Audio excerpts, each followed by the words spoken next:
Ding, ding. Hello, hello, and welcome to the Vibrate and Elevate Network. This is the one and only Miss Controversy, and I'm really excited because this is our first time doing Google Hangout for our network's show called the Real Church Uncut with none other than Pastor Trey Smith. Yo, that's me. Hey. Yo, so tell me, Miss Controversy, Yes. how is life in the southernmost part of the United States? It's doing well. All I want to say, for some apparent reason, I have the urge to say I had a praying grandmother. Can I say that?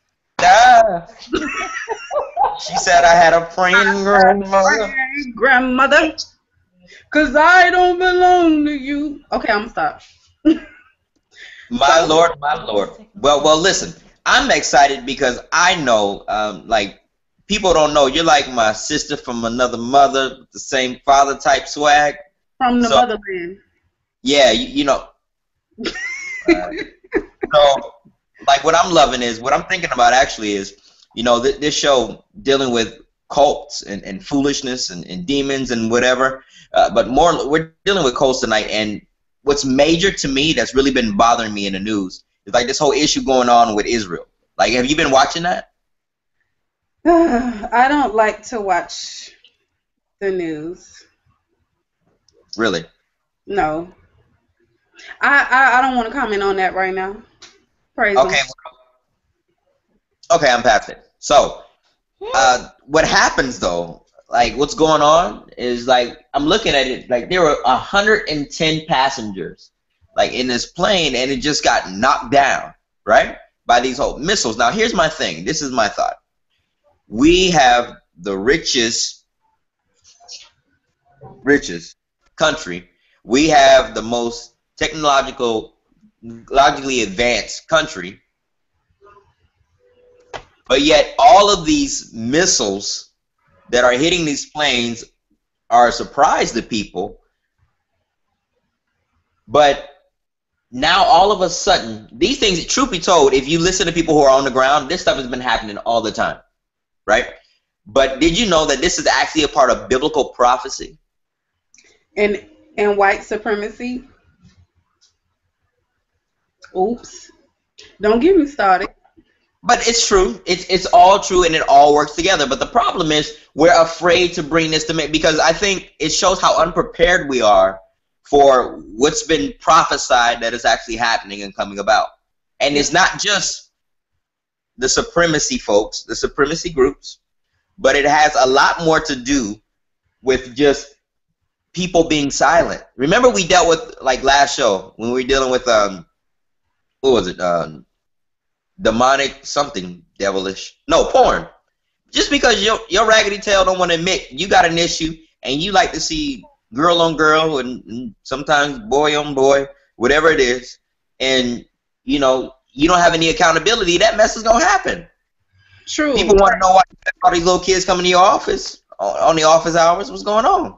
Well, the reason why people are quiet, like myself, because it could be a firecracker, and sometimes it's time and place to unleash, certain viewpoints. And also another reason for silence is ignorance. Yeah. Pure ignorance. And I'm pretty sure you're getting the majority of the latter part of what I just said, the ignorance. A lot of people don't want to comment, don't want to deal with some of the realities or some of the illusions, if you will.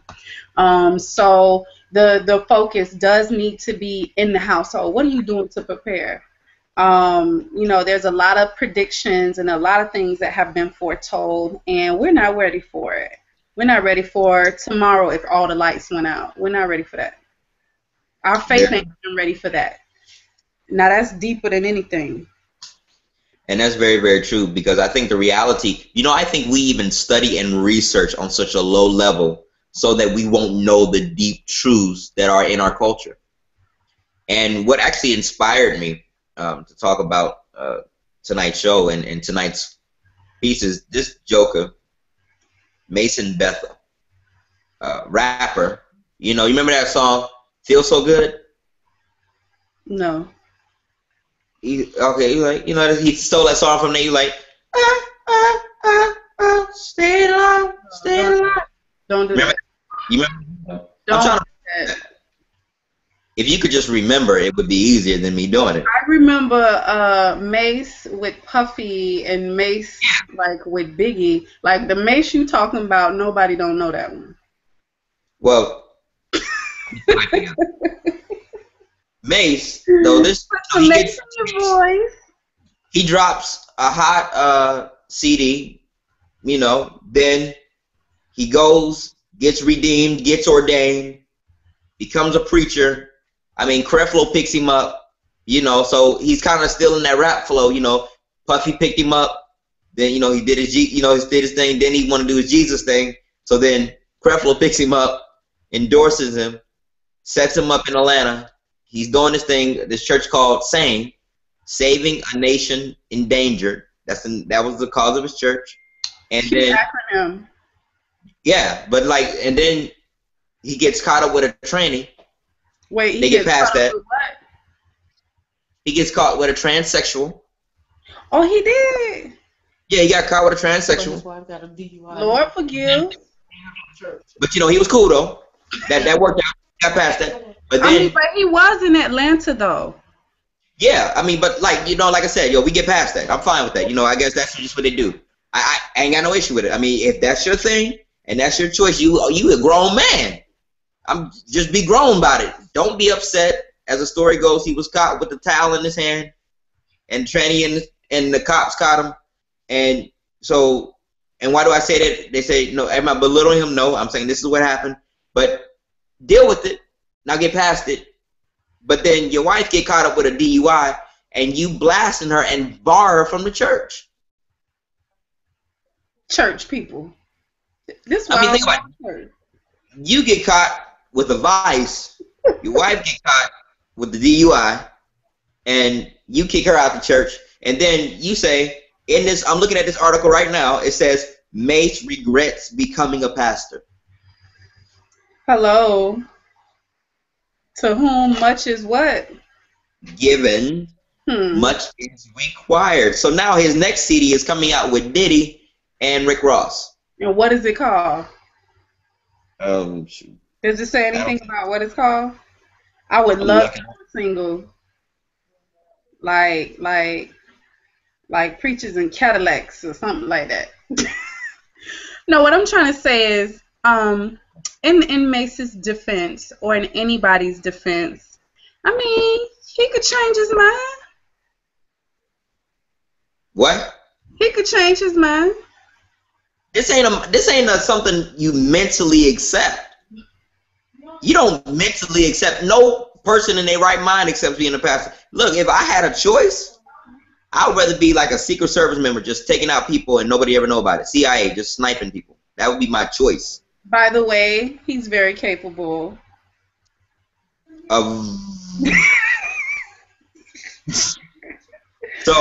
Okay. So you're saying that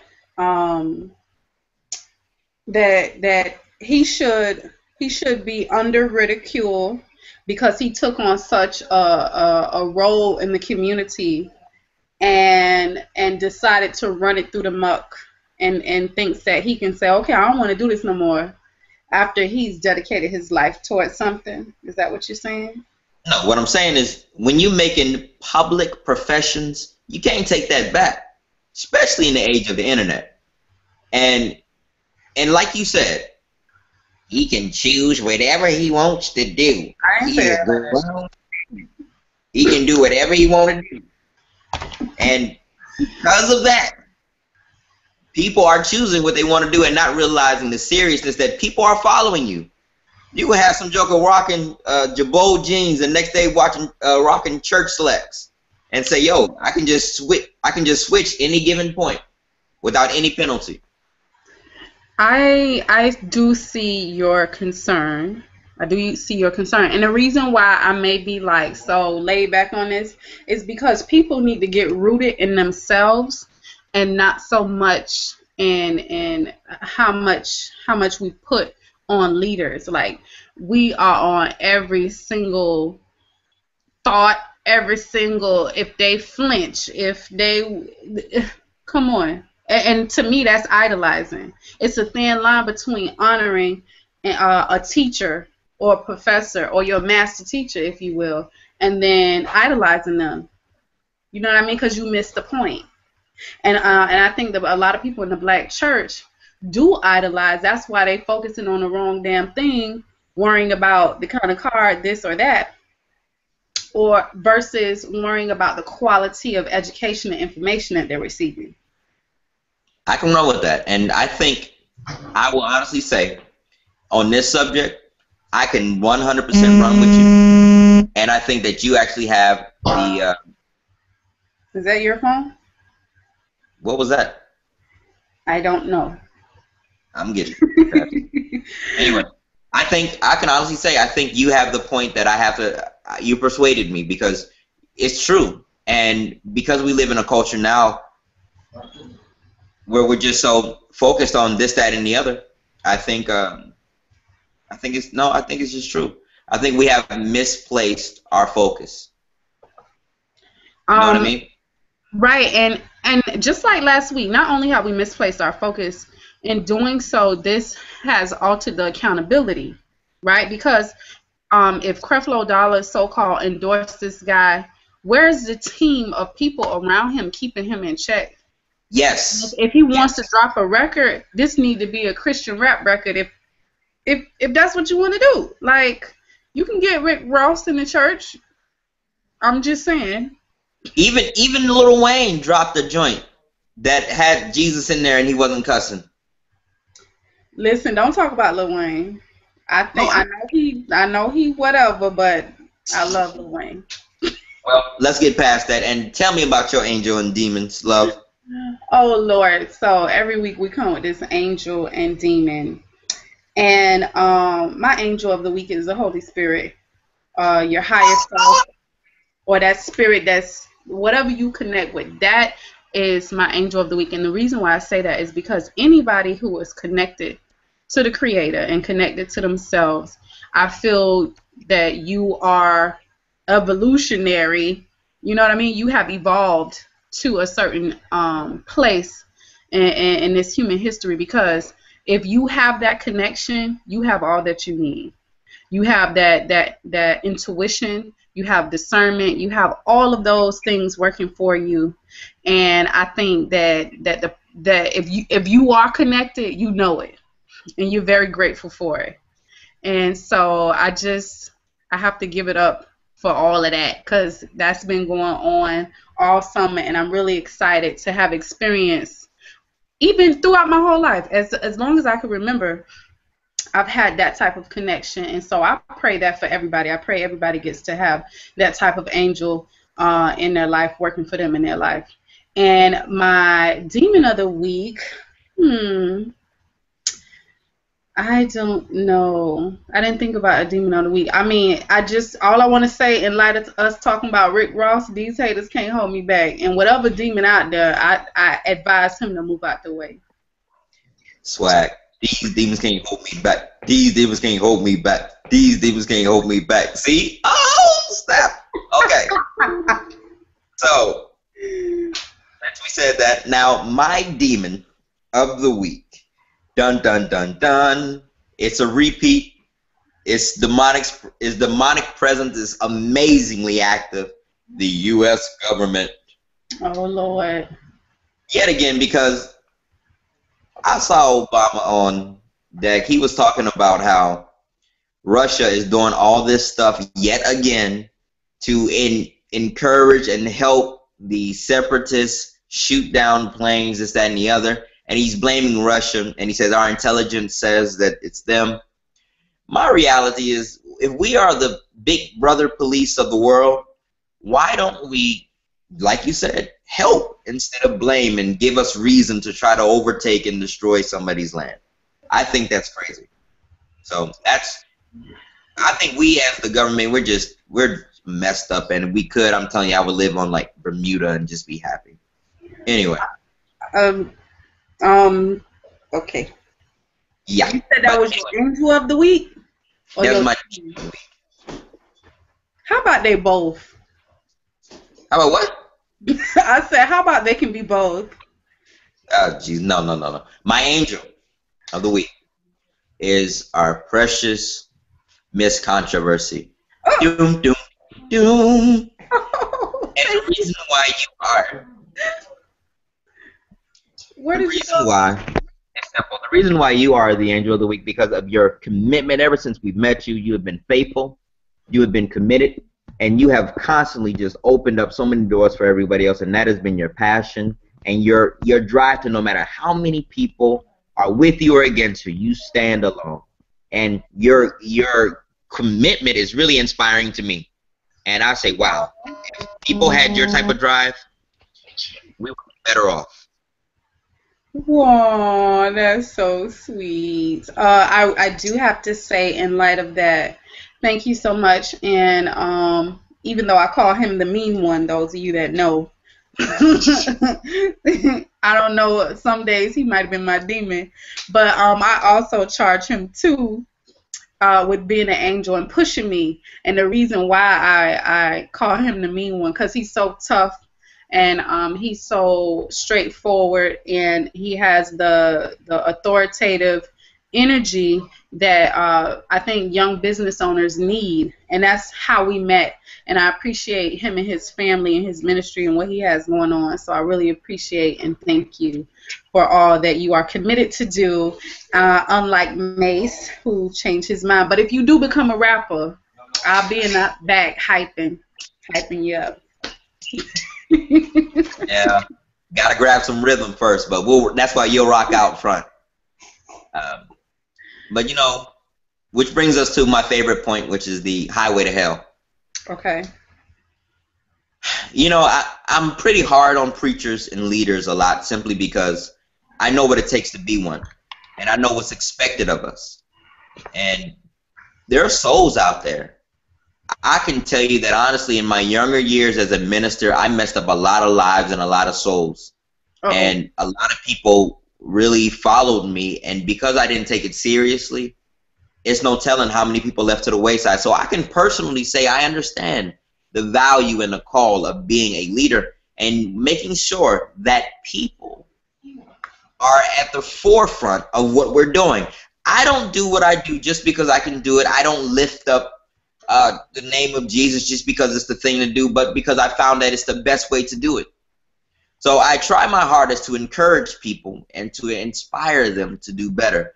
And when you see issues like this, like with Mase, it reminds me that too many people are taking this as a job and not a calling. You know, yes, you can work for the school system. You can work for a janitorial company. You can even start your own business. Those are options. Those are choices. Those are passions. But when you decide to lead the lives of others, making a difference for people, that's huge. You cannot take that lightly because you never know when you need somebody who is taking it seriously or in that position to help you out from one of your struggles. Wow. So you're saying that the highway to hell, you own the highway to hell if you're not taking your passion, if you're not taking your calling seriously, if you haven't identified what your calling is, and to have a higher sense of responsibility, accountability, and to be vulnerable to your calling. If you're not willing to do that, you might as well take your seatbelt off and Yes. just do a donut. Yes. Yes, yes, yes. Okay. That I can't even piggyback on that. That's absolutely true. And I pray that everyone out there does find their passion and their calling. Maybe those are two different things, but whatever it is, seek ye first your passion. I mean, the pastor might say something different, but if you do seek God's face, I think He'll show you everything that you're supposed to do, all your gifts. And no, you don't just have one gift or maybe one calling. So you really, it's time to do work. We got half, almost, a little bit under half of the year left to make 2014 count. Let's go to work, Yes. people. Now that's major. That's major. Now, usually this is the part where we would take the phone lines. So what do we do? I don't know. I actually invited Kathy, one of our devoted supporters, but I'm not sure if she knows. Is there a way for us to contact her really quick? I don't have access because I'm mobile. I invited her to the hangout, but in any rate, we're doing good on our timing. We ain't going over. But let's go ahead and talk about Taboo. Now thank you. You said something about cults, right? Yes. And you were referring to people being in and out of their calling, or what do you mean when you say that?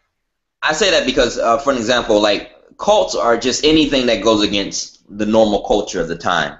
So, for an example, Jesus would have been considered a cult leader in this day and age because he broke the mainstream tradition.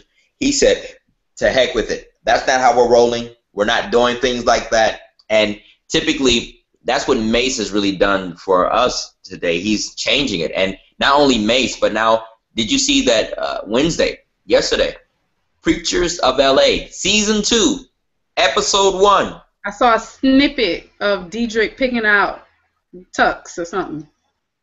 Yeah, he's doing this thing. And he has constantly pushed the envelope for what is acceptable and common for the church. He rides on grace, but simultaneously, he is right to a degree.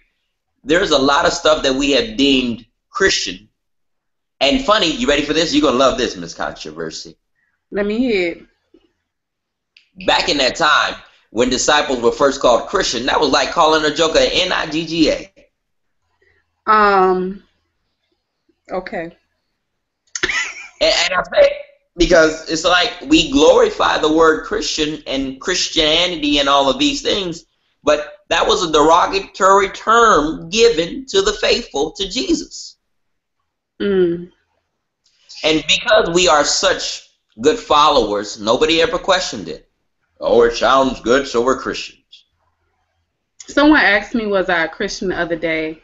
And I said, I think I'm a human. And I'm going to stick with that.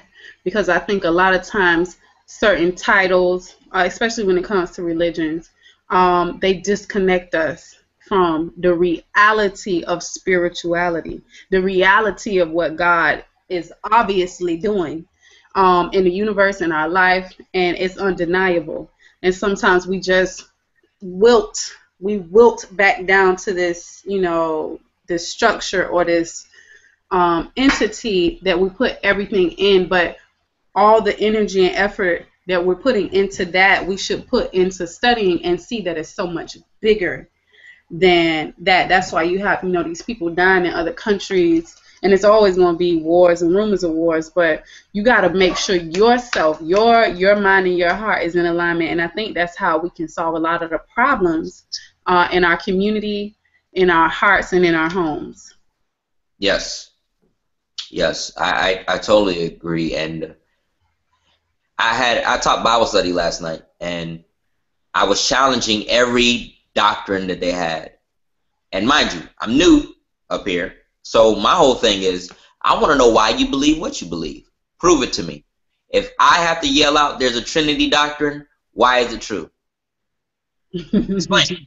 So guess what I did? You know me, I'm just such a trouble starter. I ran out there and I bought a Greek and Hebrew linear Bible. It was the exact translation, and it was you could tell it was so exact to the point where you could see the breakage where we had to add English words for it to make sense in our language. Showing that to people, they were like, I didn't know it said that. My Bible doesn't say that. All of that. Wait.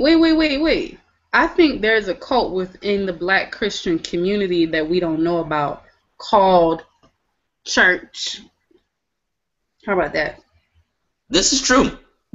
And if you even go farther with that, the church or the Black church that we like to glorify is actually Oh.